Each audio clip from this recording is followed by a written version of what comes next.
what's shaking, everybody? Welcome to the Orangebloods post-game show following Texas 31, Houston 24. We're brought to you by the Adam Loewy law firm.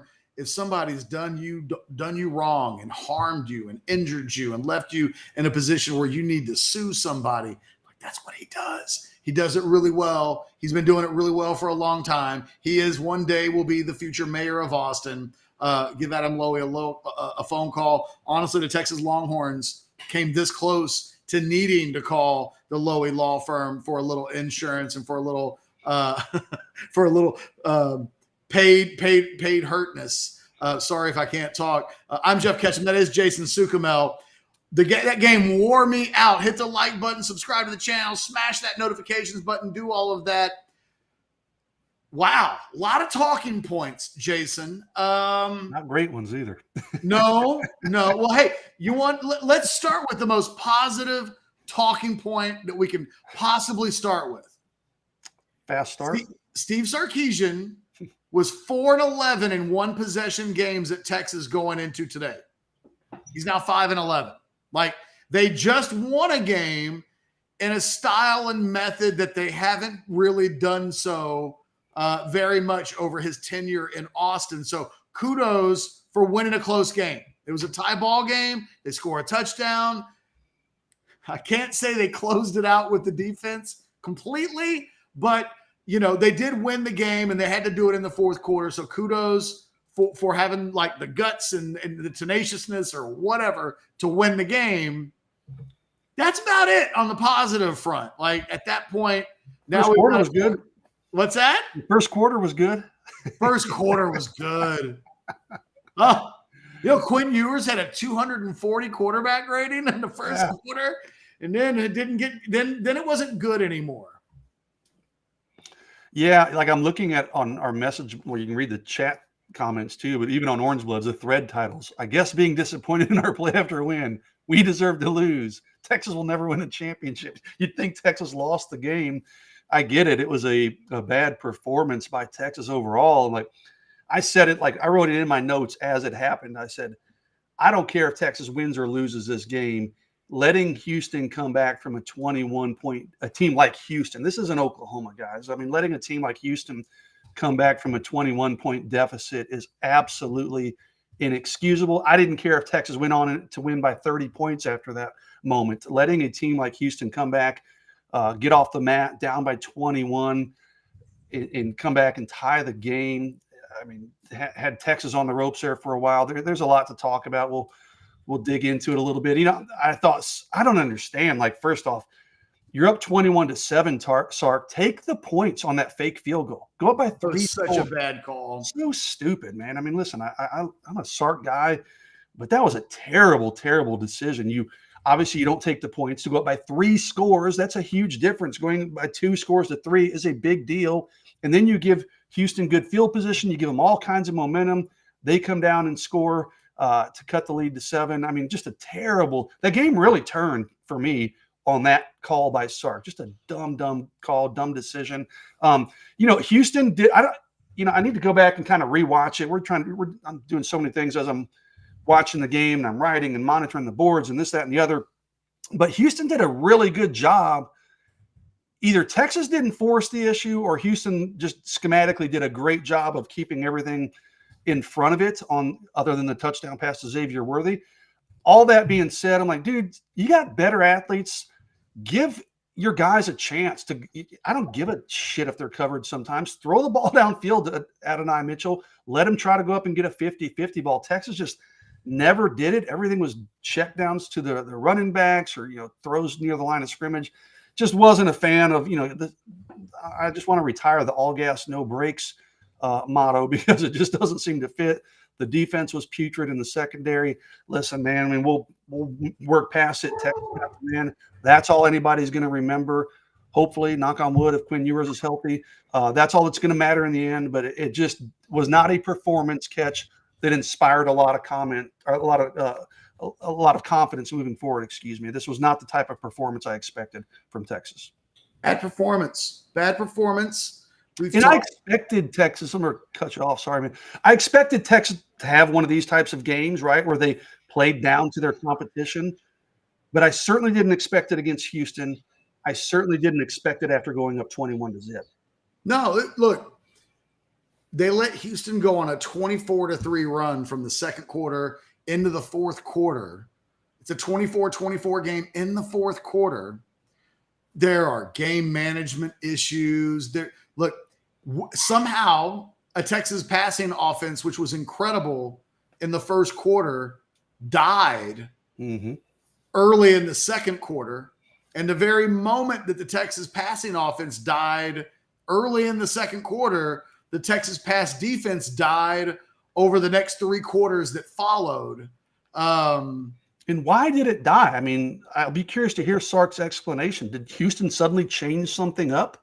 Did Sark just get less aggressive on his play calling? Was Quinn just not right, not throwing the ball, not seeing things downfield? I don't know the answer, but I don't know that I can remember a game where something just so dramatically flipped from one extreme to the next after one quarter, and then for three quarters was a completely different ballgame.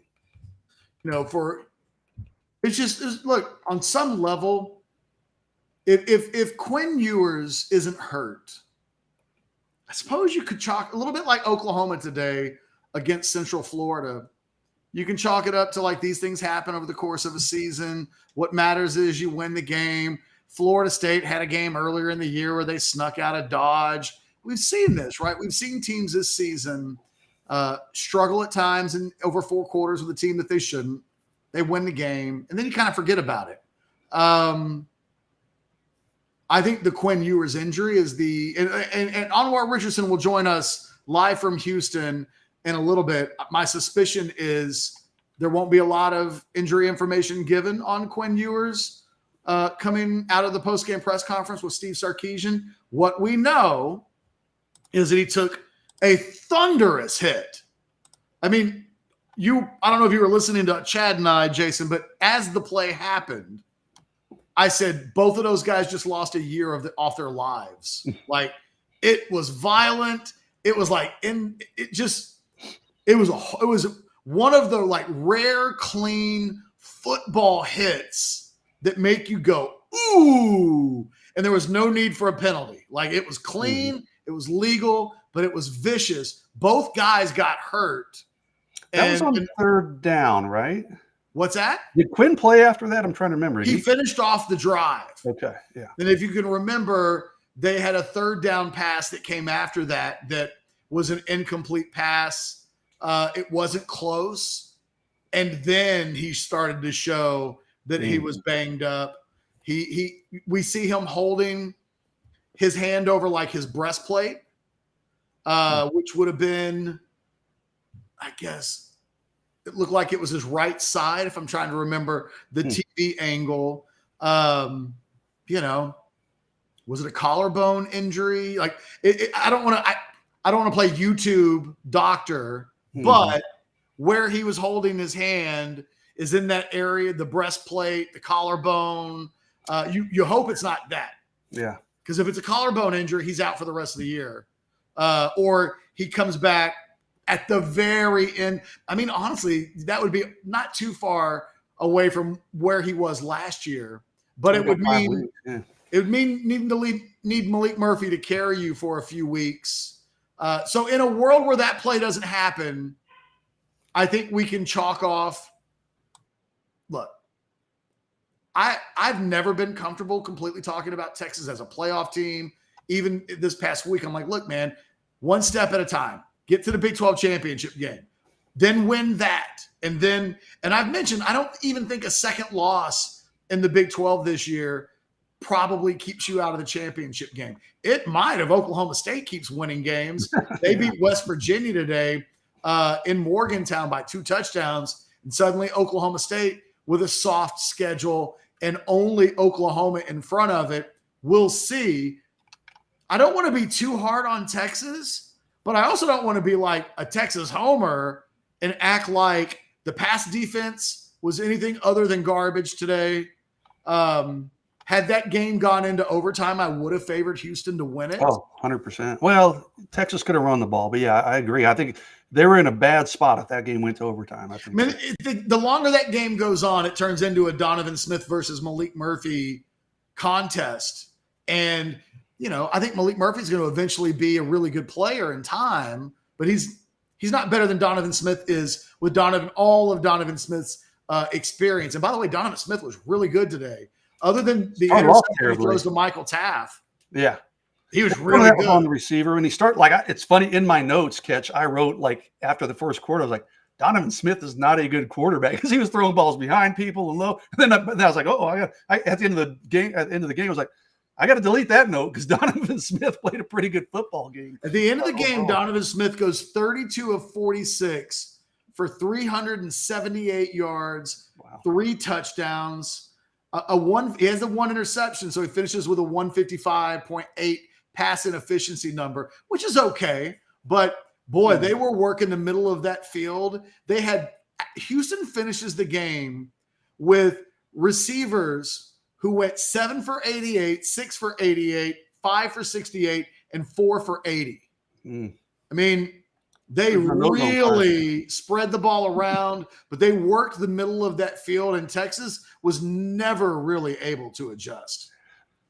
I don't understand it, but yeah, and listen, I mean, other teams are going to follow suit. I mean, you're right. They worked the middle of the field and they made it look easy. Texas was just dragging in coverage behind guys. They didn't always tackle well after the pass was completed. I mean, you're right, man. They spread the ball around. I'm looking at those numbers. That's incredible. And then I look at Texas, and you got Jonathan Brooks, 8 for 51. Like I said, they checked it down a bunch. Xavier Worthy, 6 for 92.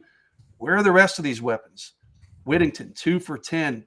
Adonai Mitchell, 1 for 14, the touchdown catch. Only 3 targets for Adonai Mitchell. I don't understand. Again, I'll have to watch Sark's press conference tonight.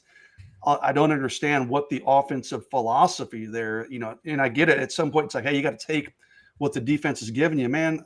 That's true a lot of times, but I do feel at some point you got superior talent. You got to force the issue a little bit, give AD Mitchell a couple jump balls downfield or give him some 50-50 balls, a back shoulder, whatever. I thought Houston out-coached Texas. I thought they out-schemed Texas on both sides of the ball, frankly. I thought their defense out-schemed Sark. I thought their offense out-schemed Kwiatkowski's defense, and that's a bad sign for Texas, man. I mean, moving forward, again, I wrote this week, I picked Texas to go 6-0. I had them going 5-1 down the stretch. I woke up Tuesday morning before I posted my column. I said, nope, this team's different. They're going to go 6-0. This team is not going to lose one of these games that we've seen Texas traditionally lose, a game that it shouldn't. I'm kind of wishing I hadn't made that prediction now because this Texas team today looked a lot like some of these teams we've seen in the past. That was not a championship caliber performance today. And, Texas just has to be much, much better moving forward. Look, they're coming off of their only loss of the season. There's no reason for them not to be up for this game. And they were up for it. They go up 21-0. You can't say they weren't up for the game. Exactly. I don't look at this. Like I said on our prediction show, I said, I think Texas might be a little sluggish just because nobody seemed to be talking or that excited about this game. That's not the reason this game was close. It wasn't that Texas came out flat. They just got outplayed for most of the game. Well, after, we always talk about Sark's opening game script. They were awesome on offense early in the game when he probably was working on his script. At some point in the second quarter, it felt like Texas ran out of ideas on offense. And they stopped scoring points. Yeah. And then it felt like while the offense was running out of ideas, it felt like the defense never had any. I mean, they beat up Houston physically in the first quarter. And in the second quarter, Houston seemed to adjust to the talent thing that Texas was bringing to the table. They started working the middle of the field. They started stretching Texas out. Guys weren't making plays. Sark's not making good game management decisions. And it all leads to, a real mess. Texas in a position there in the second quarter to go up 17. They go 3 drives in a row without getting points. Sark and the offense get the ball back. They have a good drive. They get down to a 4th and 6 situation. If you kick the field goal, you go up 24-7, and it's like, okay, good drive. You got some points. Things have stabilized a little bit. Instead, they run that wackadoodle. Bird Auburn. Honest to God, I joked about this in the watch along, Jason, but I would uninvite Jeff Banks to my Halloween party if I was Steve Sarkeesian. The special teams were having a good day. Like, they were covering well. And, I saw Banks running down the sideline all excited. And then he had that play schemed up, which I wrote in my notes. I'm like, first off, it was a stupid call to make that call in that situation instead of going up by 17. But I said, I got to admit, I did enjoy watching Bird Auburn try to run for the first down and kind of made a dude miss in the backfield. But that play was just disaster from the start. You're right. The points there would have, like you said, stabilized things. It would have allowed you to kind of maintain some momentum. To me, that is where the game really flipped when on that decision. You hate to make too much out of one play and one coaching decision, but boy, I said it at the time, and I'll stick to my guns. That was an awful call by Sark. I'm looking. I mean, Houston outgained Texas 392 to 360. Houston they passed for 378, so only had 14 rushing yards. Jonathan Brooks was effective, but he wasn't his usual self. C.J. Baxter was, I thought, as good as we've seen C.J. Baxter run the ball. One thing I did like that Texas did on their short yardage situations, they went to that Wildcat with Savion Red. I kind of said after the Oklahoma game, I would have liked to have seen them try that in the Oklahoma game. They ended up going to it. It worked for a couple conversions in this game. Man, I get it. Like, listen, we're going to do this show, and tonight, and when everybody goes to bed, it's kind of, hey, win in advance, on to the next one. Everything Texas is playing for is still on the table, but this one it feels weird. Like, people on our message board in the chat are saying it just kind of leaves a bad taste in your mouth, which is kind of a weird feeling. When you go on the road and get a conference win, you should be celebrating it regardless. But this one just kind of leaves a bad taste in your mouth and kind of, I would almost say, lowers expectations maybe moving forward for the remaining 5 games. Obviously, especially with Quinn Ewers' status up in the air. But, I guess maybe we should try to be a little more positive and celebrate the win. But it's hard to do when you blow a 21-point lead to a Houston Cougar team that, we're talking about their coach getting fired. That's how bad this team is. They got a lucky win last week. This is a pretty bad Houston team for the most part. But to let a team like that come back, tie the score, and threaten you, and frankly, you got a lucky spot. Like, I need to go back and rewatch it, but we were talking before we came on the air. I mean, Texas got pretty lucky that game didn't go into overtime. And as we mentioned, Catch, if it goes in overtime, that probably favors Houston. So I'm sure Dana Holgerson's pissed at that spot on 4th down and or 3rd down, I guess it was, and he well should be, it sounds like. Sarkeesian says after the game, and again, Anwar Richardson will join us from Houston in the press box shortly. Quinn hurt his shoulder. We'll know tomorrow. Tried to play through it. That feels ominous. Again, the moment you see him reaching for the shoulder, that breastplate area, there's been so many quarterback injuries. It's the quarterback injury these days. It's that they land on their shoulders, and it's a collarbone, it's a clavicle. It's a lot of times it's something slightly different. It's an AC joint, but those are usually month-long injuries. So they're going to. I see people in the chat saying that they would have gone for 2, Houston, had they scored there at the end. Maybe, and they might have. But you know what? I don't know. If you're playing against a backup quarterback, I don't think so. I think they probably could take their chances in overtime. Would have been the smarter call. But I'm with you. Holgerson's a riverboat gambler, so who knows what the hell he would have done. Now, look, I think where the people in the Specs chat are right is that a lot of times that's exactly what you would do. But I think in this situation, given the situation that they were in playing a backup quarterback, not so much. Jason, let's knock out some super chats while we got them. We want to encourage everybody. Send in your super chats. We'll get to them. Paul says, we got lucky on the spot. Dana should have called timeout and given time for the review. Glad he didn't. Win as a win. Jason, you didn't. I don't think he had any. timeouts at that point, He right? had one. He did finished have the one? game Okay. with one. Okay. They used the 2 early in the third quarter when they were having too many guys on the field. They wasted 2 on back-to-back plays. Yeah. And then in the end, they never used another timeout the rest of the game. It was an atrocious spot. It's the worst spot I've seen since the Grant Taft going away game. I've got to go back and rewatch it because I got to admit, I'm watching the game and I'm pointing over here because that's where my TV is, and I'm I'm trying to get my, downloading pictures, trying to get ready for these last stuff. And so I didn't get a chance to really focus. It was awful. So it was that bad, huh? Wow. It was awful, awful, awful, awful. And look, I think one of the things that weirdly saved Texas's bacon in this game is that Fox didn't send the usual, you know what I mean? Like, if that's an NFL game tomorrow, we'll have 40 camera angles on a play like that. They didn't have that many cameras. Why did they not covering the game today? Yeah. And so we never saw anything better than one angle, but the angle we saw was that they shorted him a full yard on the spot. It was absolutely I'm trying to look on Twitter to see if Holgerson has commented, but it doesn't look like I don't know if he hasn't even started his PC yet, but no comments from Holgerson yet. But yeah, that's like all the talk about Texas this year, is the refs are going to screw Texas out of a win just because they're leaving the conference, and then Texas gets a gift that helps them seal the game. It's pretty ironic. Yeah.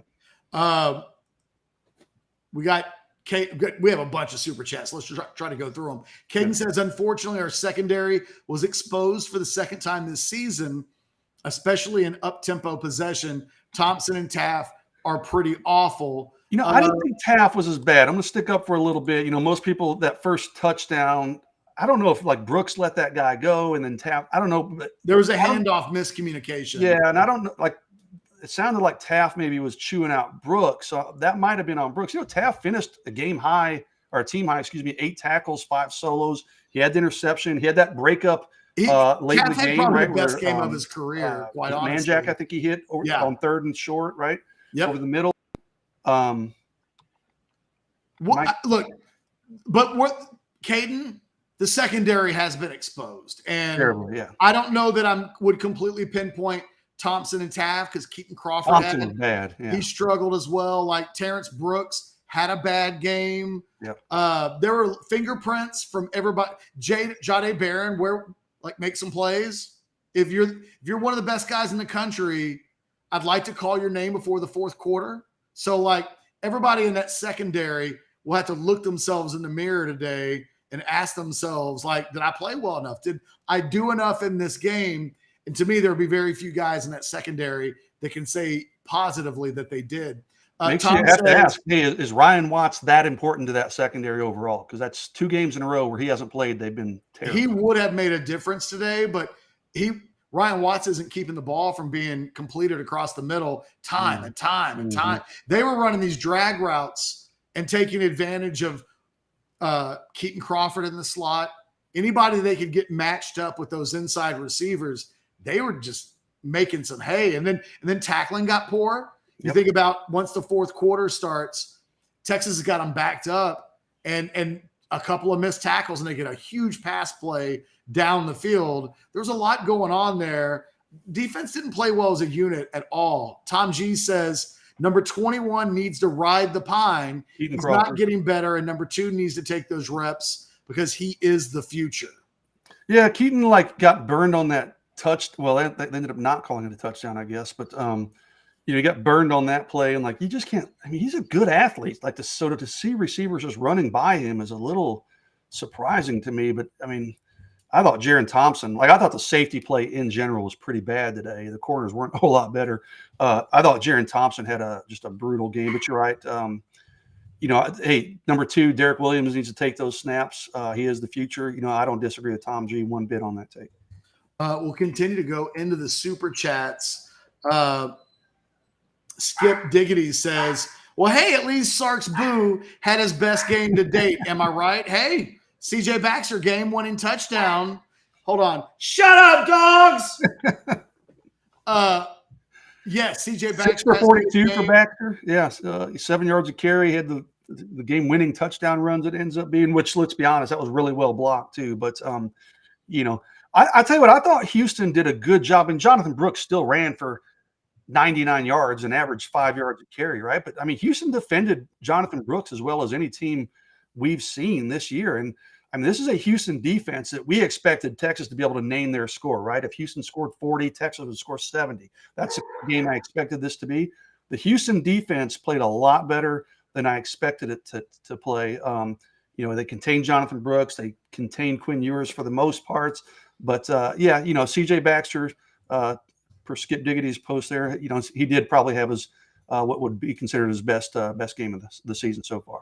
Going to some more super chats. Lots and lots of super chats today. Let me Major says Sark is not it for Texas. Major, it's a little early for that, but look, it was not Sark's day. Tom G says Sark is a better OC than head coach. I'm losing faith in his head coaching ability. He repeats his same mistakes. I hate to say that based, on just to go overboard on one game, but just some of his in-game coaching decisions and clock management just leave a lot to be desired. I thought his in-game management today, again, I'm going to go back again to that fake field goal, one of the worst coaching decisions I can remember from a Texas coach in a while. But, in some of his clock management, and that wasn't the case today, but in other games, we've seen his clock management be suspect. So, I'm not off the Sark train necessarily, but yeah, he's certainly a legit criticism in some of his in-game decisions as a head coach. Look, he's got to be better. I mean, at some point, that team today was a reflection of their coach. And what I had said going into the game was they need to be a reflection of Steve Sarkeesian, but I meant that in a really aggressive, positive way. He looked confused today. He looked embarrassed by the fake field goal call. As soon as it happened, he looked like he wanted to crawl into a hole. And before Ewers gets hurt, that was an offense that was really stuck in the mud. He seemed to have run out of ideas. When we go into this upcoming week's game, what this offense is going to be, who's playing quarterback, and how Sark helps his players out is a big part of what we'll be talking about, in addition to what the hell's wrong with this defense where all of a sudden pass rush isn't great. The linebacker play wasn't great today. Secondary looks like a mess. Suddenly they look the furthest thing away from being a top-rated elite level defense. And that's the thing that more than anything else had people believing that we're gonna run out and win all the games because they think the defense is above what happened today, and it's not. And what we're starting to learn is that, when you play a bunch of backup quarterbacks, that helps. And if you play a pretty decent quarterback and you don't cover at all, you can get into trouble. And Donovan Smith proved that last year, and he proved it again against this same Longhorn team. Major says we need a way better coach, and he is not it. Major's hitting the points hard. Major, duly noted. Ben C says, hey, we're bowl eligible now, guys. Hey, Ben, Anwar is going to say that in 15 minutes. I'm calling it out in advance. Ben C, a first to officially let everybody know 6 wins. Hey! Dallas says maybe bad spot. Refs took another ops to F Texas. Maybe bad spot. Look, we're all happy that Texas won the game. I was on my way to Juarez had they lost this game. Just see you guys. I'll be back in November. I'm trying to recall. I don't remember a lot of bad. Texas had one penalty. Actually, each team had one penalty on the day. And the one on Texas was pretty ticky-tack. That was the Anthony Hill where he trips into the guy out of bounds. Right, they had the face mask. Texas had more than one penalty. Houston had one penalty. Oh, you know what? I'm sorry. You're right. I'm looking at I don't know how I looked at fourth quarter stats. Yeah, you're right. They had 6 or 7. Okay. Yeah. I don't know how I somehow was looking at fourth quarters. But I didn't think this was a game that was dictated by the officiating. No, I didn't either. Other than maybe that fourth down or the third down spot at the end of the game. Texas was given a royal gift. Take it when you get them. But it was not a bad spot. It was a historically atrocious. I don't know how I don't know how they came up with the spot. B, I don't know how they don't take a look at it. Yeah, that's the more surprising part to me is that they didn't take a look at it. To clarify my mistake, yeah, you're right, Catch. 6 for 60 on penalty. Angry Hammer says your honest take after today's performance is Sark it. I mean, look, Angry, I'm always going to say no until I see him do it. I mean, Jason is a Sark guy. I'm the guy that said before he was even mentioned as a candidate, they should go hire Steve Sarkeesian. I love those offensive minds. He's recruiting well. Listen, man, I'm not throwing in the towel on Sark after a 7-point win on the road. Yes, today was a bad day for the Longhorn football team. Did not play well. Sark did not have a good day today, to be clear. But I'm not ready to jump off the Sark bandwagon, so to speak. I mean, this is still a top 10 football team. I don't believe or trust Steve Sarkeesian. It's fair. It's fair. Yeah. I don't trust him in one possession games, but they won one today. Again, that's the biggest positive. These are games that he usually loses 2 out of every 3. Today they win. And look, man, they could not lose today. I mean, the Texas fan base could not handle a loss. So I wasn't thinking like won it. If they lost, Catch, like I'm not thinking Sark's on the hot seat. Okay, that's not going to happen. But like there would be those calls from the Texas fans, and we're seeing it kind of somewhat already. I mean, after a win. But yeah, if they lost that game, there would have been some calls for Sark's head at the end of the season. I think. Caden, Jade did play in the second half.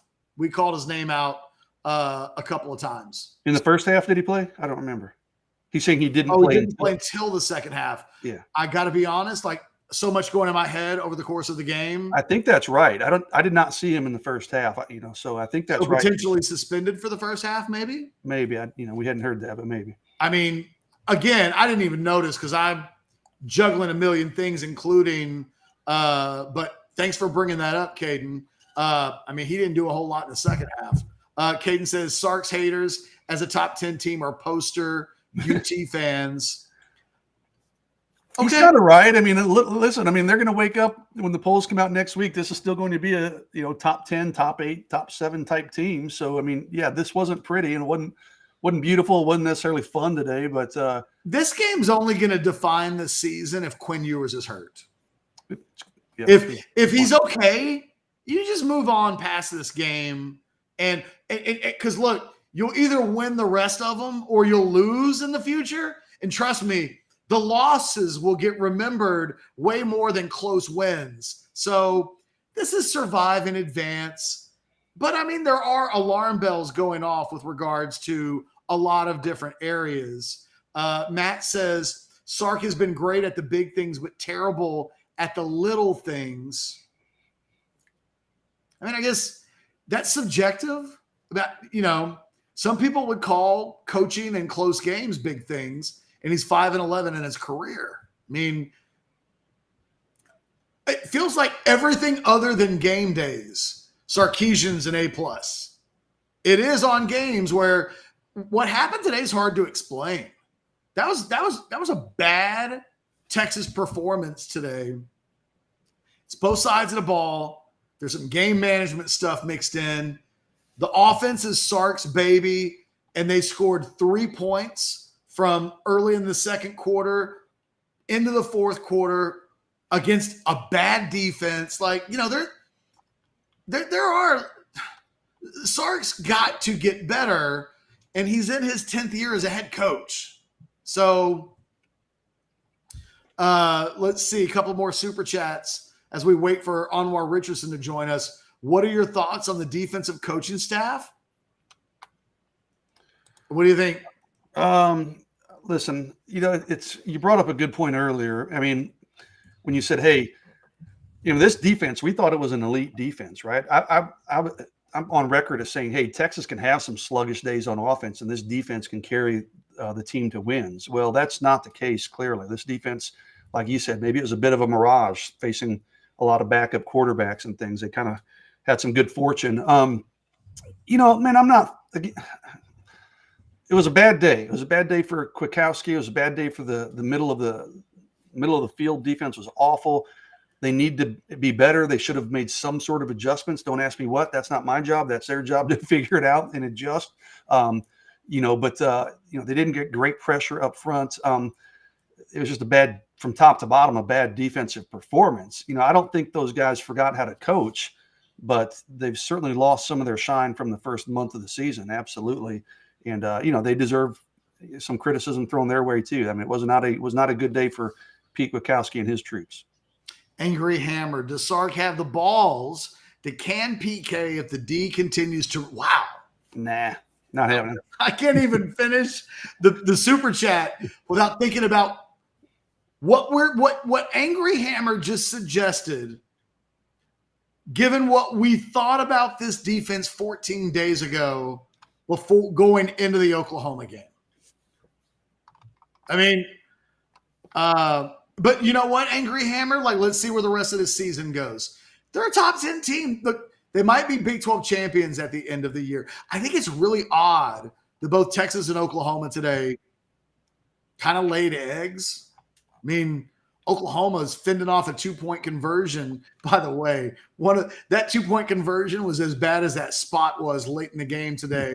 But, it's a 31-29 game. I'm sure there's a lot of Oklahoma discussion in Boomer Sooner world with regards to what was today. Is that a serious performance for a team that wants to win a championship? At the end of the day, both teams win.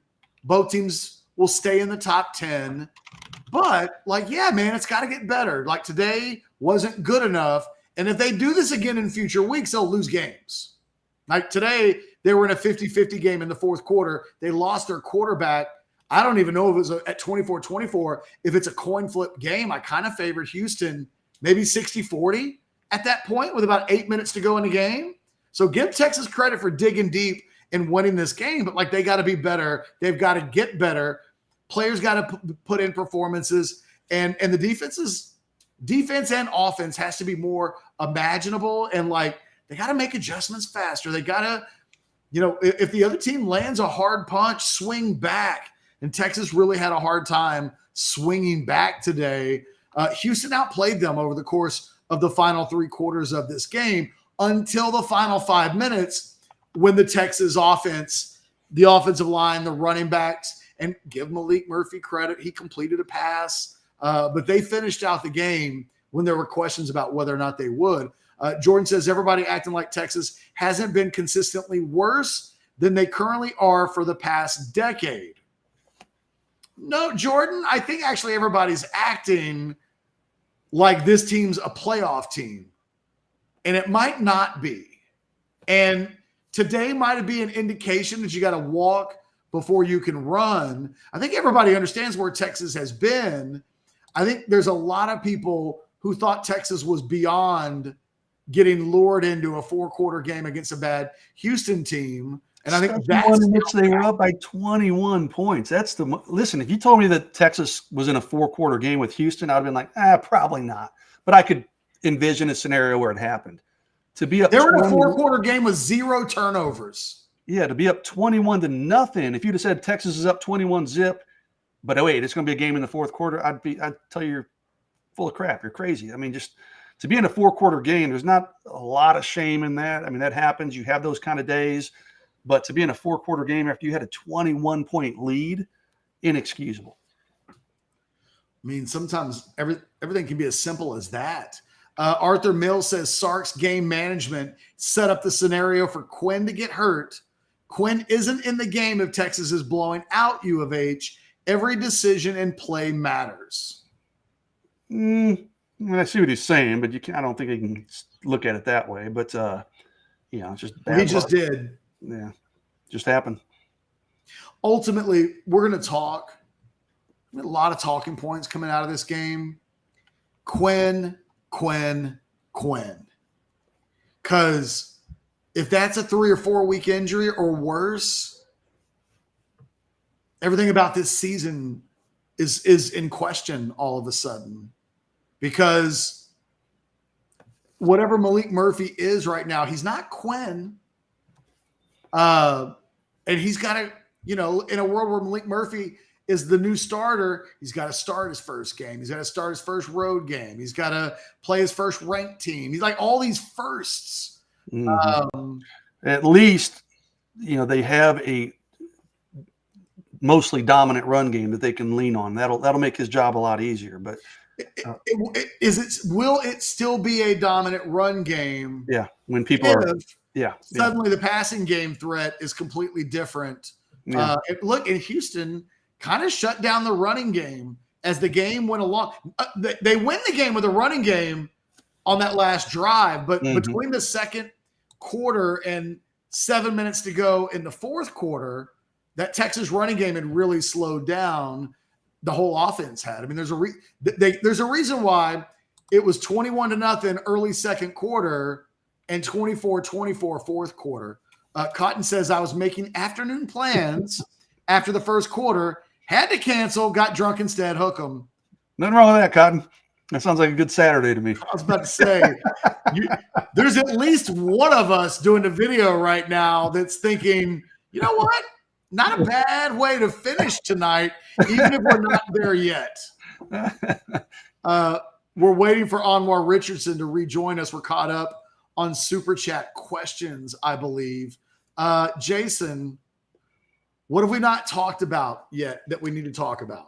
I'm curious, as we were talking, I want to hear your answer to this. Who do you give game balls to in this game, Catch?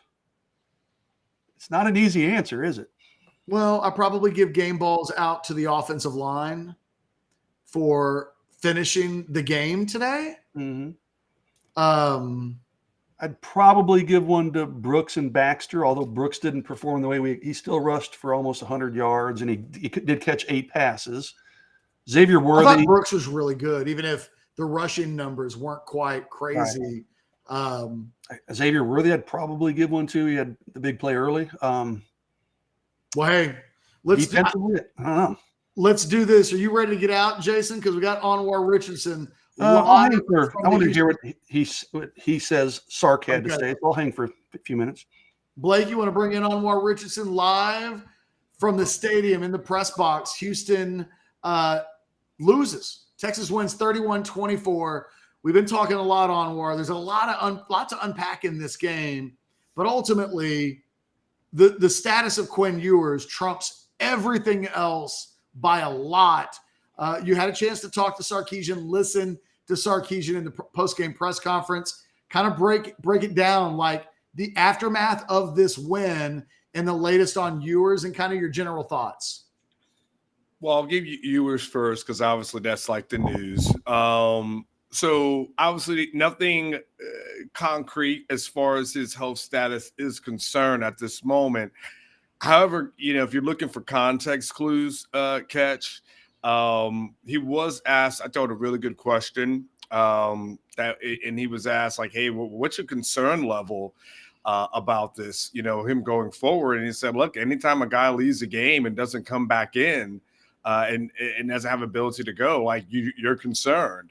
And so he talked about, if Malik has to be the guy next week and what Malik can do and how he has faith and confidence in Malik and then also Arch if necessary. But he gave a lot more about the potential of Malik playing next week than I would have thought.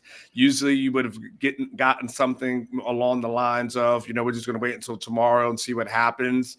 But he kind of spoke about, hey, this could happen. And so this is what I think about this thing going forward. I feel like Malik's got some things like he can do. He felt like, the pass to Adonai probably might be one that he'd like to have back. Overall, it felt like it was fine as far as the performance is concerned. So we'll wait. We'll see. He didn't give us anything specific as to what happened. To Quinn at that time. So that's kind of where we are as far as the Quinn thing is concerned. I can stop. I'm sorry. He did say he's got a hurt shoulder. I apologize. I'm forgetting brain fart. And he did say it was a hurt shoulder, and then it would have a little bit more on it tomorrow. I can stop if you want to, and you react to that, and we can get into the other things that are there. If you like to catch. Jason, that's really freaking ominous. I you know what I mean? Like, yeah. My initial reading the tea leaves doesn't sound.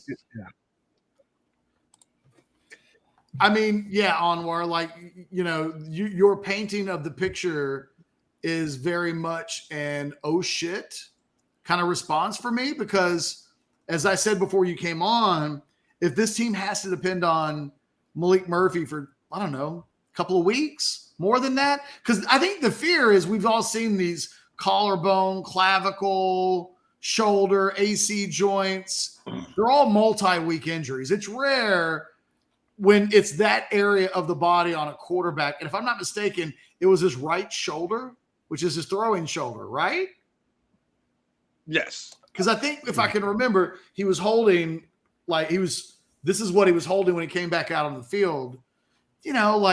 Cross your fingers and look, Jake Majors played today. And the initial thought was, I didn't hear 6 to 8 weeks, but I heard it was going to be a multi-week, multi-game issue last week. He plays today. So they've had some luck with injuries. They've had initial diagnoses that haven't been terrible, and they've still come back earlier than I think a lot of people would have expected. But this matters way more than anything else that happened in the game. So, Catch, this is what he says. He goes, the guy couldn't finish the game. He goes, and naturally that is what it's going to look like. Naturally it's about what's going to look like moving forward. Then he starts to say, I think one thing about this team and the way that we practice, the team's got a lot of confidence in Malik and really Arch, because I know how well those guys are competing. And so in the end, I'm hopeful Quinn can continue to go, and we'll find out to what extent that is. But also know we've got two quality players at that position, that they've got a great supporting cast around them with a good O-line, good runners, good receivers. So we'll devise a plan, whoever that quarterback is, hopefully to have success in the next ball game. So, and then there's a little bit more, I asked, about Malik kind of being thrown in the fire, because what's crazy, Catch, is if you go back until Monday, and you remember you asked me, you're like, hey, can you do me a favor? If you've got nothing, ask him about the young players, right? Yeah. And I asked him about the young players, and at the end, if you remember, Catch, I threw in a question about the quarterbacks, and the thing that he said, which ends up being kind of ominous, he goes, knock on wood, we may need one of these young quarterbacks to go and finish a game and win it for us. And he talked about the confidence that he had in there. And it ends up being somewhat ominous when it's all said and done, because literally 6 days later from when he says that on Monday, that's what happens. What I'm hearing is that Anwar's to blame for putting that out there. No. Don't start that, Jason. No. Jason, to be clear, I asked him about the development of the quarterback, and I asked him how those guys were developing. Sark decided to say, hey, just in case these guys get in, when Quinn gets injured, knock on wood, this and that. Hey, I can just, so don't put that evil on me, Ricky Bobby. And because you put that crap out there, get him off. You're done with Superman hanging out just to stir up some trouble. All right, Jason, you're done. Are you ready to go? Yeah, I'm ready, guys. I'm gonna go get some dinner, so I'll let you guys bring it. Get the hell out of here. Get that guy out of here, because now somebody's gonna put some crap. Tomorrow it'll be Anwar did this. Yes, and it's like, it's not me. So he talked a little bit more about Malik. He said he showed great poise and composure, because I asked him about it, and so he showed great poise and composure. He said, now here's what's going to throw you off, Catch. Are you ready? Yes. He also said Houston did a nice job, and they played an absolutely different defense than they had shown all year long. And then he said, and so we had to make a lot of adjustments throughout the game and all the way into that last drive. And that, I mean, do you want to pull what's left of your hair out now or no? You want me to keep going? Can I?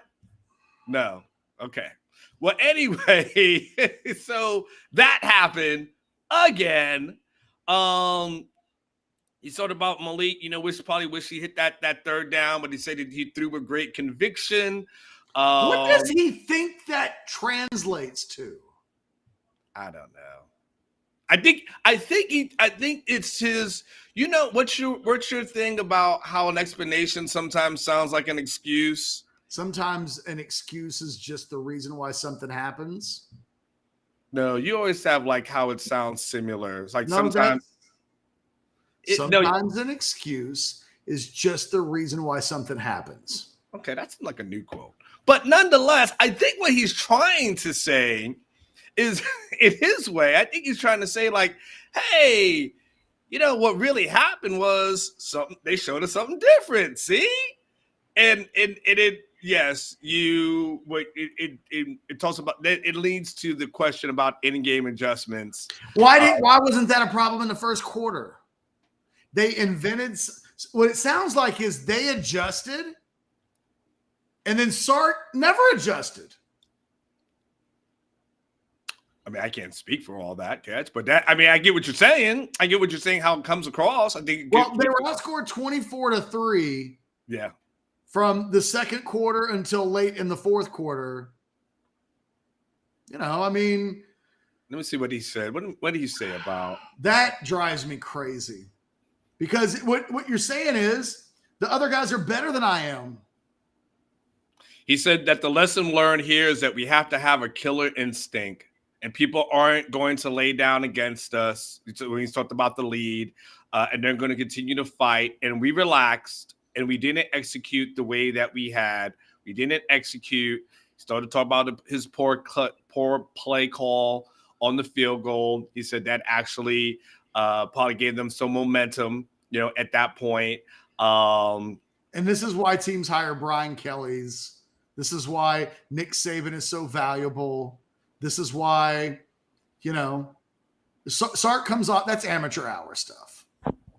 That's I'm not among the best in my peer group with in-game coaching. And oh, by the way, them showing you shit you hadn't seen before didn't make you go with a fake field goal on 4th and 6, where you decided that Bert Auburn was the guy to carry you through a difficult moment of offensive play.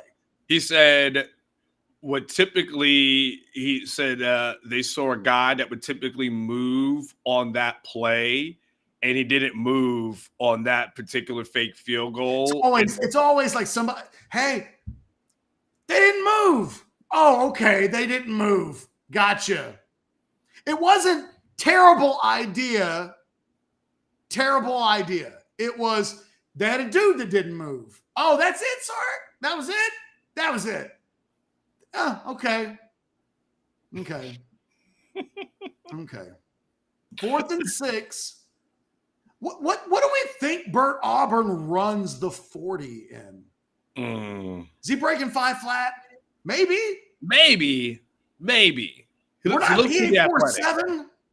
He's definitely not. I'll be shocked if he did 4-7. At that point, like,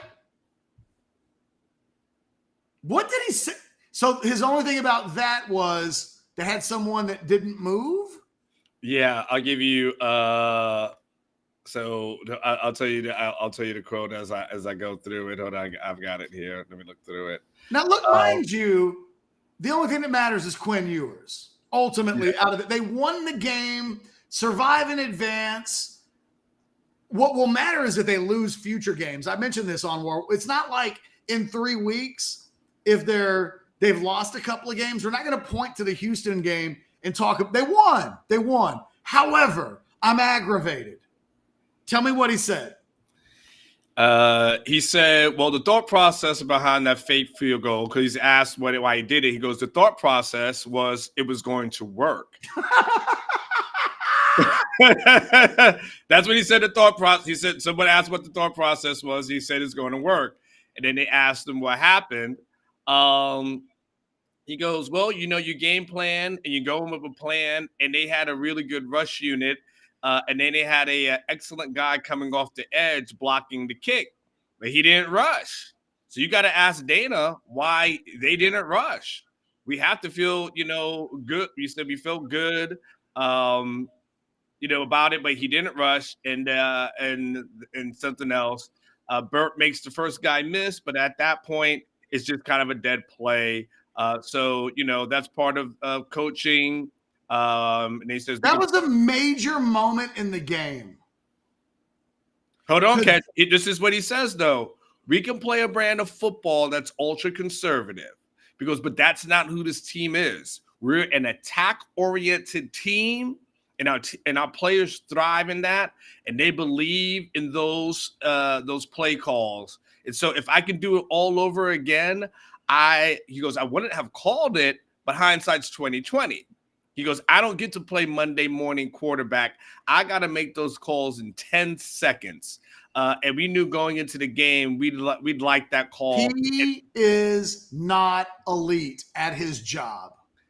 And we would like to call in that situation. This time, it didn't work.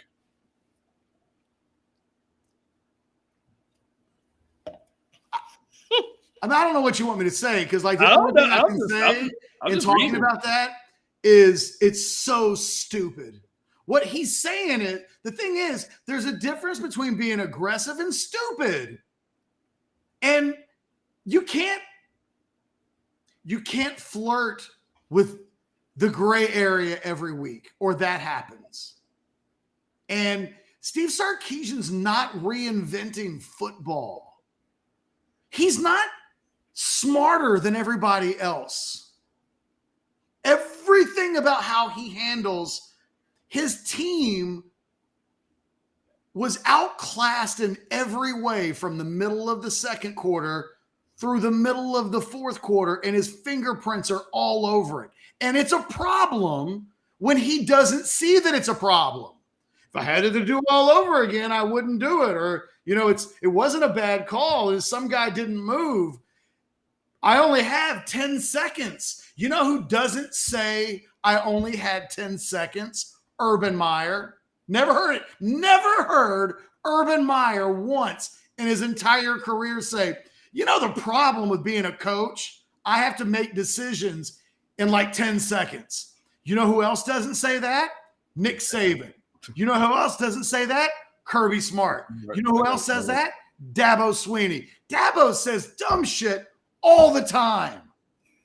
You could write a book on Dabo Swinney saying stupid things. You know who else doesn't say things like, hey, I only had 10 seconds. What do you expect from me? Lincoln Riley. The best coaches in the country never get put in situations where we have to question their intellect.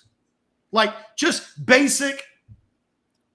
It's just not. Today wasn't good enough. And at the front of the line for things that weren't good enough is Steve Sarkeesian. And when people say, do you have hope that it'll get better? I don't know. Why don't you ask Steve Sarkeesian? Maybe he'll tell you he doesn't know if he has enough time to answer that question. Woo! Hey! Good evening. So did that? There was a question about the defensive breakdowns. Catch. What the hell did he say about that? They ran out of time. Somebody moved. Someone didn't move. What happened? Oh no. Let me find it. Let me go through it. Let me see. I'm looking for the keywords here. Let's see. Defense. I got it here. I just want to see where it starts.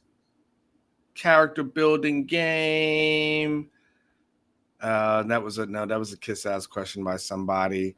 Let me see if it was secondary. Let me ask. I just don't understand the concept of we weren't good enough. I wasn't good enough. We've got to get better. Simple as that. I don't understand this. I don't understand Sark sometimes. I literally just I can't figure out where his head is.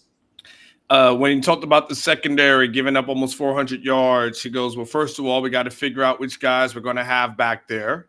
And then, part of the secondary is getting the rush to where we can affect the quarterback more and force a few more errant throws. It's week 7. They don't know who to put back there? He says we got to figure out which guys are going to have back there. It's week 7. Yeah. Why isn't that figured out? Because running game, pretty much, I think he's saying, I don't know if he was, something. So he said Nolan Boyd did a great job defending the run, but we just got to find a way to eliminate the passing lanes and play tighter coverage, and then get some errant throws, and we got to create some interceptions. We got to get some sack fumbles.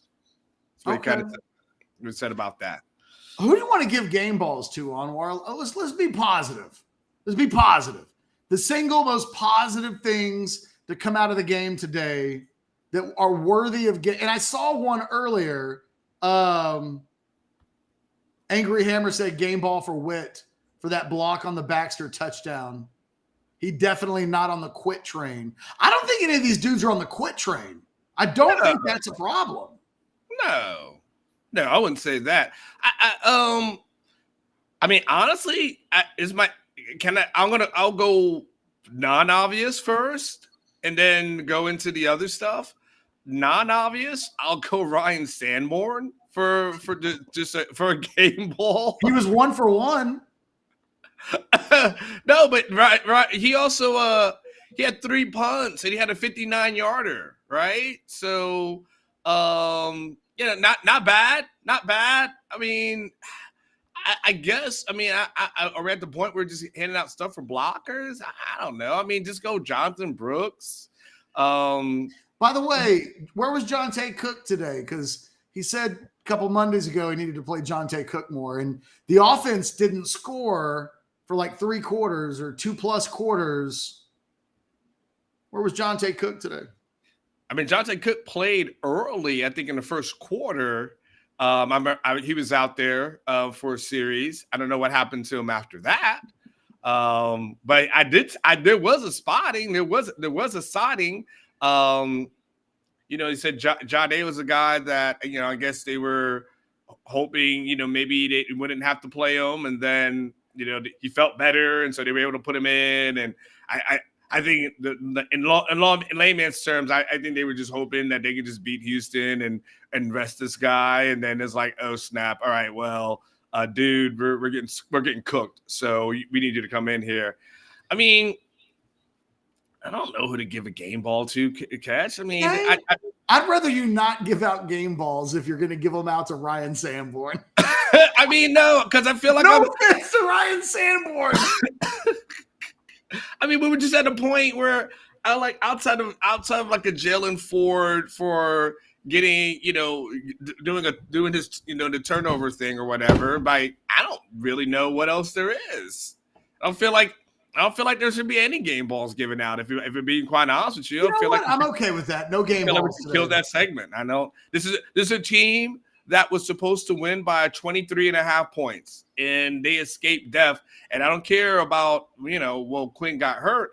They still were struggling when Quinn was healthy. So and the defense they really were. And the defense was struggled throughout. So his quarterback rating dropped 80 points from the end of the first quarter to the moment he leaves the game. The offense just stalled out. We got some more super chat questions, so let's roll through them real quick. Paul says, better question. Does Sark have the balls to be honest with himself and hire, I think that's what he meant, hire an offensive quality coach to help him? Paul, if I'm being honest, coaches don't normally think they have problems. I mean, most head coaches think they've got it all figured out.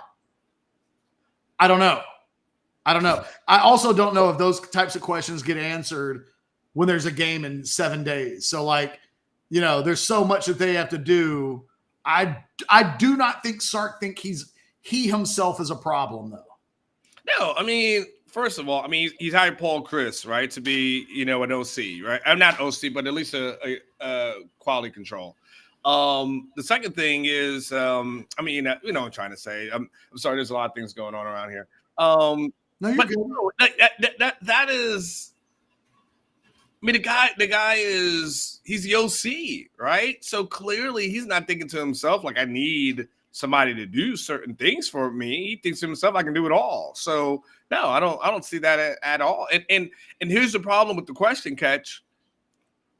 At the end of the day, when you're sitting at 6-1, it's way easier to tell yourself, you know what, here or there, a couple plays, I could be undefeated.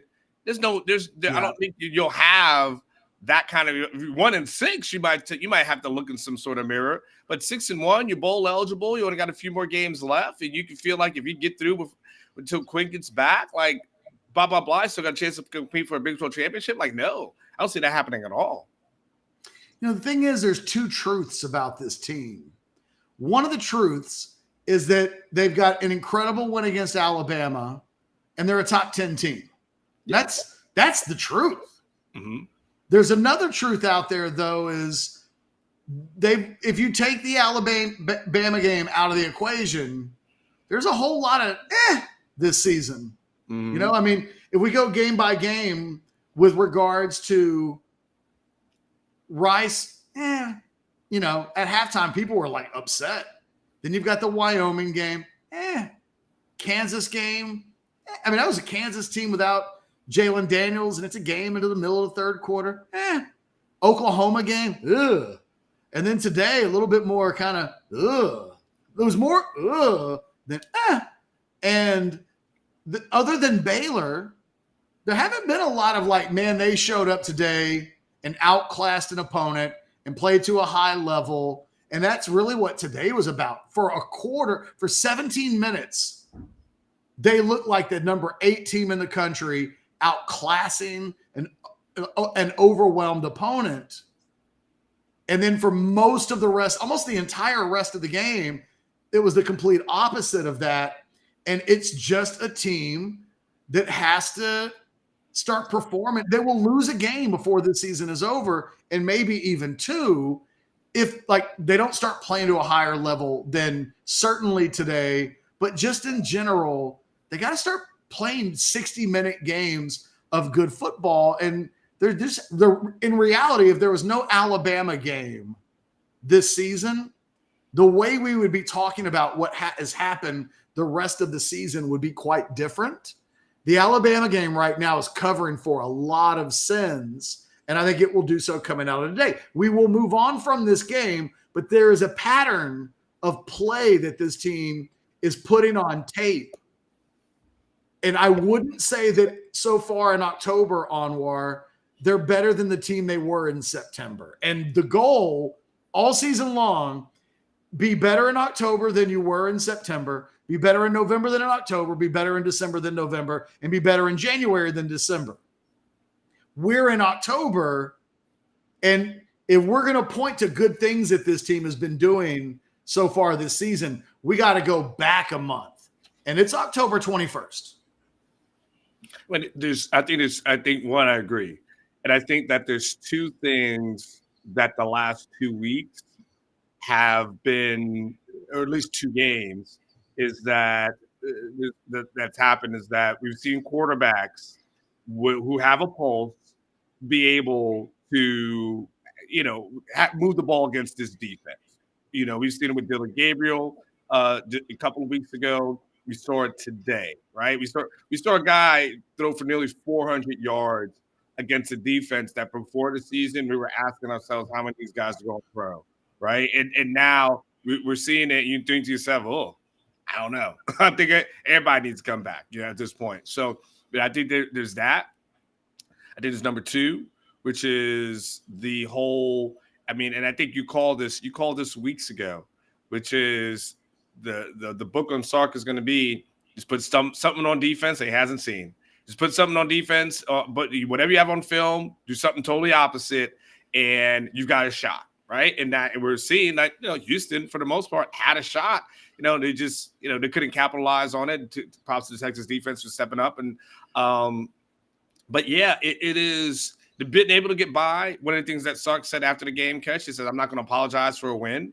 So I get that. I'm not going to apologize for being 6-1.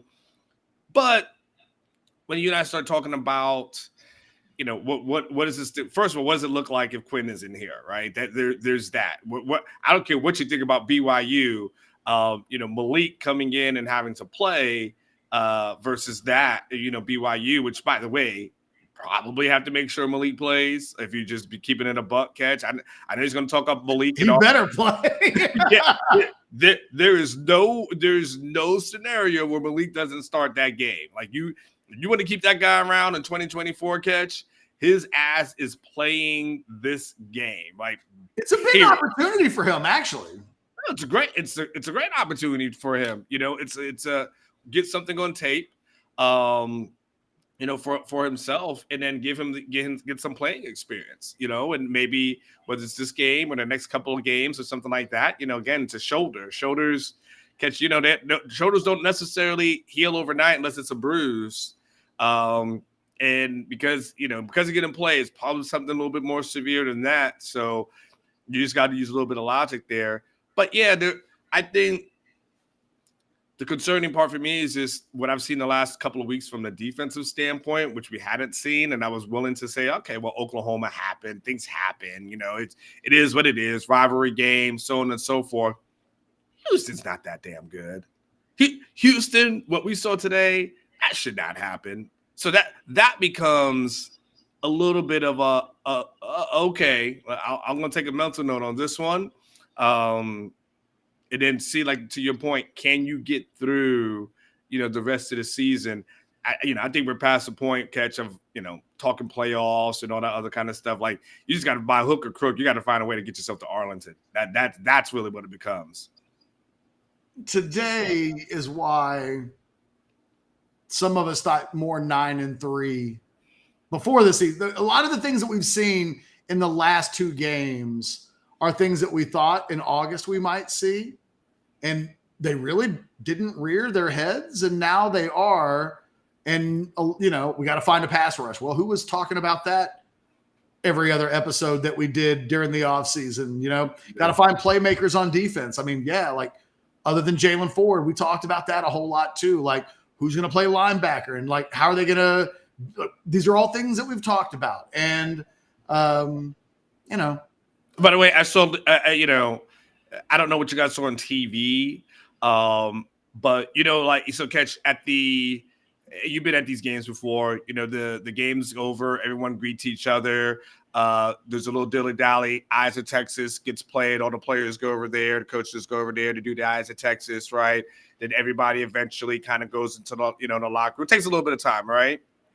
After all that time was said and done, I then saw Ethan Burke limping and walking slowly, but limping with two of the medical people of the staff.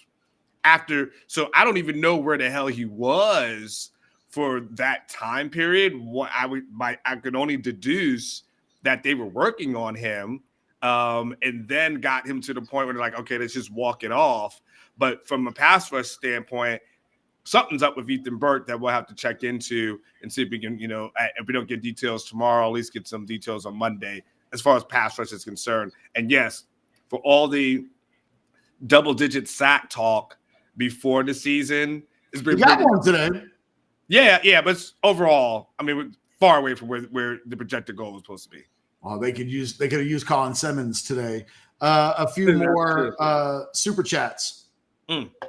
William says, would hate to skate by and be TCU 2.0 in the end. I don't know what that means. Sarcasm. That's sarcasm, I believe. Oh, okay. I think that's sarcasm of saying, well, we sure would hate to skate by and be TCU of last year. In other words, he's trying to say they got by and still was able to make it to the playoffs. Okay. Tell yourself whatever you got to tell yourself, I guess. Let's see. Next super chat question. Thank you, though, William. Nick says, after hearing those comments, we're losing more games. Look, the schedule's soft. The issue is, though, Houston is one of the softer teams that was left on the 6 games that remained. You know, I don't know. Like, honestly, there's a complete pause. If this is Vegas, you're not putting lines out on Texas yet. Like you know what I mean? Like there's a pause on the season until we know what happens with Quinn Ewers and kind of where he is. And look, Sarkeesian will probably tell us on Monday that he practiced, but practice could mean he was out at practice. He stretched. Like, I don't know, but like, it's hard to, and to be fair, I think Sarkeesian's been more on the up and up with injuries than he's not been this season. But we went through the Quinn Ewers thing a year ago where it was like literally even the week after the injury, it was like, he's day to day. It's like, well, he's day to day, but like, what are the doctors saying? We get, you know what I mean? We get it, but like, how many weeks is he going to be out? And I doubt, even if they tell him it's 6 weeks, I think Quinn Ewers is going to be week to week, and there will just be a lot of continued mystery with regards to how that's reported on, how he reports back. But it's, if Ewers doesn't play, every game suddenly is risky. Every game. BYU isn't risky with Ewers playing, in my opinion. Although maybe today I should stop having opinions on what's either risky or not. I didn't think Houston was risky. Yeah, I didn't think so. I mean, we hit the more on everything prize picks wise. I mean, I don't even want to look and see how bad that ended up looking. You don't. I know that was a wasted injury. Hey, in the first quarter, he's got 2 touchdown passes, and I'm like, told you guys, hit the more on the 2.5. You could have not convinced me that Quinn Ewers would play into the fourth quarter in the first quarter and that he wouldn't have any more touchdown passes the rest of the game. I would have told you that you were on drugs. And in the end, maybe I'm the one that's on drugs or needs to be on drugs or some kind of drugs. I don't know. Brandon says, is there concern about the players quitting on Sark? I don't think so. No, I don't see that at all. No, me either. I think the issue is an execution standpoint and some mental lapses at times, but I don't see anything as relates. And I know what quitting looks like. Like I've seen the Charlie Strong years, right? I know what that looks like. There's nothing to that effect here. Yeah, I'm with you. There are things they've got to work through, but it's not an effort problem. This isn't guys mailing it in at all. Like I don't see that at all. Luke says Sark can recruit and build culture, but Texas is too big of a job, especially with our donor demands, for anyone to be the HC and OC at the same time. Luke, is that you, Tom? Tom's not coaching today. Luke, tell the truth. Tell the truth. If there ever was a game for Tom to watch, it would be Texas versus Houston. Oh, right? He watched today for sure. Oh yeah, right. I'm sure if there was one of interest, if he was lingering, he would have lingered for this one. God, because he coached her. They had their game earlier in the week. Oh yeah. So he was off today. Oh, he watched today. And I wish Hey Tom, if you're Tom, come on. Come on. If you're Luke, let us know. We'll get you on the show. Air it out. Say what you want to say. Benjamin says, if viewers can't go next week, I think we are saving grace. I think what's our saving grace is having Brooks and Baxter. Let's play SEC ball. Your thoughts? I mean, if you can only do one thing, I mean, that's a tough thing to do. I mean, I get it. I get the thought process on it. Just play bully ball. But, again, the thing that I will tell you and Ketch will tell you, but I think Ketch made this observation many years ago, and I have stolen it from him, and I've taken it as my own. Deontay Foreman, we saw him rush and win the Doak Walker Award. And we saw all those yards not mean anything because he didn't have a quarterback that complimented him. So I get what you're saying, but we saw a guy rush for 2,000 yards in the season. Okay. And then it meant nothing when it was all said and done. So you're going at the end of the day to win these games, to beat a K-State, to beat a TCU, Iowa State. And look, we're not a long way away from all those games, but they got to get Quinn Ewers back. This season, you're living week to week, literally, with Malik Murphy having to start and finish games. He's a young quarterback. And look, I don't know. I don't know that Malik Murphy is better than Arch Manning. He might be. I don't know. My sense of the quarterback position at Texas right now is that 2A and 2B, neither of them are ready. So we're splitting hairs when we even talk about should one play over the other.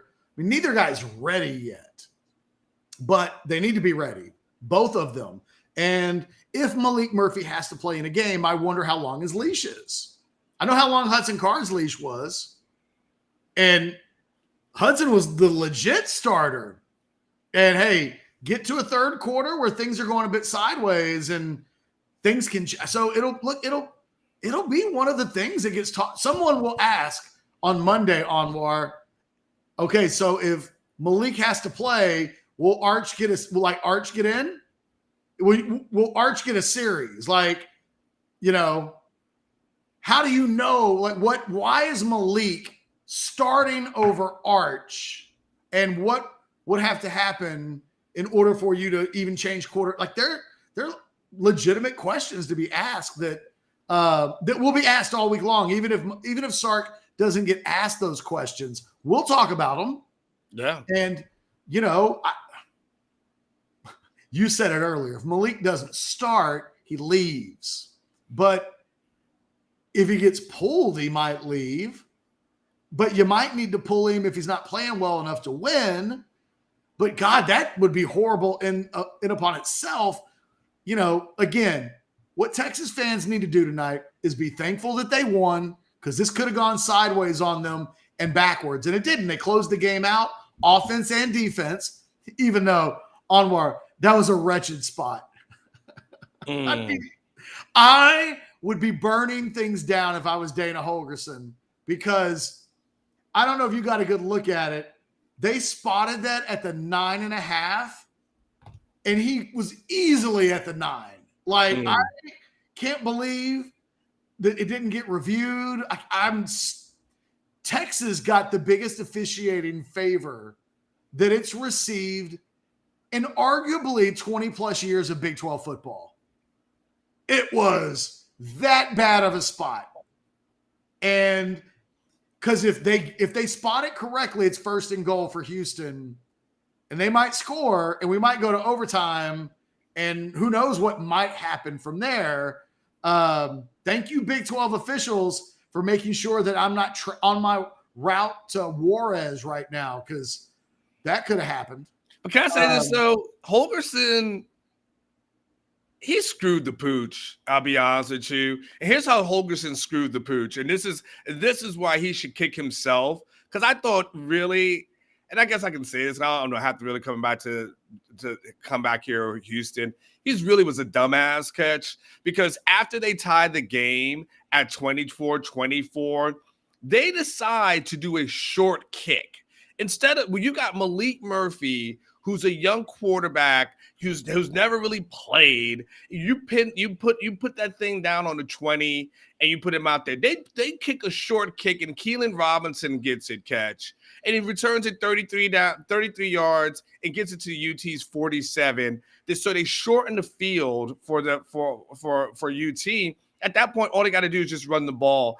I thought that coaching era is what doomed them. One of them, but on his end, so dumb. You make that young quarterback drive the length of the field. Why would you even risk putting this ball in the hands of a Keelan Robinson and allowing him the opportunity to return it? He screwed himself. And yet the spot on that 4th down call was awful. Angry Hammer says, when is the players only meeting this week? Well, I mean, Quinn's hurt, so I don't think we'll have that. Yeah, then there's that. All right, look, I'm good on War. We're like at an hour and a half. Oh. Got some super chats. All right, let's knock them out. Let's give them their respect. Tom in a super chat says, how big of a super chat do I need to give during watch along to have you not jinx us with game management comments? I don't even know what that's about. I mean, you gotta. Here's the thing, Tom. He's talking for 3.5 hours. Like, if you can't expect to remember every single thing that's said in that time frame. So, but yes, I don't know what I jinxed. Tom, you don't have to. Colin says, when are we going to understand that these safeties can't play man? Just getting killed on crossing patterns over the middle against them. Zero adjustment. Thompson and Crawford are horrible every week. Well, I mean, what are you going to do now? I mean, this is, can I just say this, Catch? This is the danger of preseason stories and hypes. And this is where, and you don't need it, but I will say this. When we were reporting in the off season about the secondary, guys like Jared Thompson and guys like Keaton Crawford, right? When we were reporting that, or at least I was reporting certain things on that, and when you questioned how successful the secondary can be with some of these guys out there, people were like, what are you talking about, Catch? These guys are improved. You don't know about these seniors. You guys are upperclassmen. Catch is always negative. Blah, blah, blah. Screw Catch. F Catch, so on and so forth. And then you get in the season, they're like, Catch, why are these guys out there? And Catch is like, yeah, man, I was asking you guys that question in like April, and y'all just thought I was the worst person in the world for even putting that out there. And now here we are in October, and you're asking me the same thing that I questioned beforehand. When you question like, hey, I don't know if they got double. I don't know if they got edge rushers. Need to be seen. Catch, so negative. Such a negative a-hole that Jeff Ketchum is. Always blah, blah, blah. 12-0. You're an idiot. So I'm just want to say, well, you don't need it. Some of these questions you did ask before the season, and you were probably more right than wrong when it's all said and done. So, Tom, this is fair. At 14-0 and 21-0, I said the game was over. It should have been. Catch. You know, I thought it was over. Catch. I started writing my column, and my column was about business trips. That was the first couple of graphs. I was like, sometimes you take business trips and it's not sexy. It kind of gets boring. You're sitting in the hotel. And I went into this whole business trip analogy that I was going to go into. That's what Texas did against Houston. I started writing a 21-0, and I was like, man, I'm going to enjoy Houston tonight. And then I was like, guys, by the time they tied it up, I was like, delete. That one's gone. That lead's gone. But what Tom's talking about is we got into the second quarter. So look, here's how let's play out how the second quarter. So it's 21-7. Texas has gone they're on their third drive where they hadn't got points, but they drove, they drive into field goal range, and that's the moment when Sark didn't take the three. Because we're going to be all gas, no brakes all the time, no matter what. The kids like it when I'm not stupid, when I'm aggressive. And they run the 4th and 6 stupid play, which, hey, a guy moved. But then, so Houston gets the ball back, and bam, 21-14. And now you're like, crap, that just happened. And then it was like, well, look, Houston got the ball to start the third quarter. So how Texas finished the second quarter mattered, because not taking the three that puts you up 17, now you're up 14, they score 7, and they get the ball first to start the third quarter. Tom's right. One of the things that Chad and I were talking about midway through the second quarter was, hey, if you don't execute this right and you dick around, this could be a 21-21 game in the third quarter, and that happened. So, Tom, touche. We did talk about that. I just put something in the chat. I don't know what this does or doesn't mean, and I'm not trying to be anything cryptic. Keelan Robinson, apparently at 646, tweets out, "It ain't a secret, ... with a question mark." I don't know what he's pondering at this moment. I just want to put that out there. I don't either. I don't know. Yeah. I'll be honest, Keelan ain't important enough for me to care. I mean, I don't care. By the way, one of my favorite parts in the game was when they put Keelan on the field. I can't remember what the down and distance was, but they brought Keelan Robinson onto the field and showed a bunch of motion. And then they just tossed it to Jonathan Brooks and it gained like 4 yards. And I was like, man, that was a lot of work to just give the ball to Brooks and let him gain 4. Let's see, a couple more. Game Ball Blake, the super producer for last night's game. Hope you go tomorrow. Oh, damn, dude. I told him I'll go if he'll buy me a ticket. I'll drive to Houston. But why last night's game? I don't know. He thinks I was bad luck like you said, I was going to be bad luck for the Rangers if they lost. I know. Oh, so you're saying, you know what? You think I'm a bad luck charm for the Rangers? Yeah, buy me a ticket. I'll go game 6. Houston. Yeah. You know what, Blake? I like that attitude. Like, lean into your sorcerer powers if it means you get to go to like an ALCS, game 6s. Man, it was still a great game. It was a hell of a game. It was better than the game today. All right, I'm good on what you got. Anything else? Like, hey, Adam Loewy, man, we'll be back on. If you need to sue somebody's ass, go to the future mayor of Austin, Adam Loewy, while he's still practicing law. Take advantage of those badass skills while you can, because one day he might just be like the mayor and then the governor, and then I don't know what happens from there. Maybe he's just a powerful governor for a long, long time. But right now, he's doing the dope job over maybe Keelan wanted a game ball. The thing is, I'm just like, I don't know. I don't think he's just a disruptive force enough. I don't think he's got enough juice to where he could be a disruptive force. So I don't know what it is. I don't. I'm telling you, I don't care. Like he can be unhappy. It changes nothing.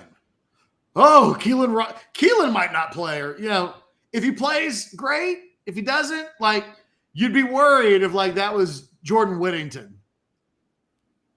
Yeah, I mean, maybe just mad because Savion Red's getting more run, but who cares? All right, let's wrap it up. All right, guys, it was one of them days. Longhorns win. Ultimately, Longhorns win. The real story, though, is what comes next on a lot of different levels. Number one, Quinn Ewers. Stay tuned. We'll be all on that, like stink on you know what. It is the thing that everybody will be paying attention to. They'll have tests tomorrow. My guess is officially it'll be very vague, but we probably will have an idea. If we think back to last year, we had an idea early on of what that looked like. I wouldn't be shocked if that's the case again. Cross your fingers, ultimately. Light some candles, cross some fingers, burn some shit, like whatever you got to do to get your voodoo on that lets Quinn Ewers come out of tests tomorrow with a very non-serious day-to-day issue. It's the best thing that can happen out of the weekend. They won the game. Now they need to win the shoulder test. And if they can do that, like, hey, let's keep it up. If they can't, you're living week to week. And maybe you're doing that anyway, but it's really the case. And look, we said all in the offseason, you're probably going to get to a point somewhere this season where you need Malik Murphy to win a game for you, or 2 games for you, or start a game for you, or start 2 games for you. We might be there. Wall-to-wall coverage over at orangebloods.com. So we will see you on the website tomorrow. We'll see you on Monday. starting out super early, 6:30 in the morning, get your horns up, then the old fashioned, then house divided, then football with friends. But Blake's right. If you want to get on it now and don't miss out on anything at all, orangebloods.com, your home away from it just needs to be your home, period. So guys, be good to each other the rest of the way. Have a good night. Get some drinking on, get some Rogue products on. Anwar, you have a good night in Houston. You coming home tonight or you staying another night? Nah, I'm going to stay. I'm going to go out, grab some grub, have a couple of drinks, and then wake up early in the morning and get started on my column. Safe travels after your old fashions tonight. Yes. And for myself and Anwar Richardson and Adam Loewy, guys, thanks for watching. We'll be back next Saturday doing this all over again. Until then, though, we bid you farewell. Texas 31, Houston 24, all of that.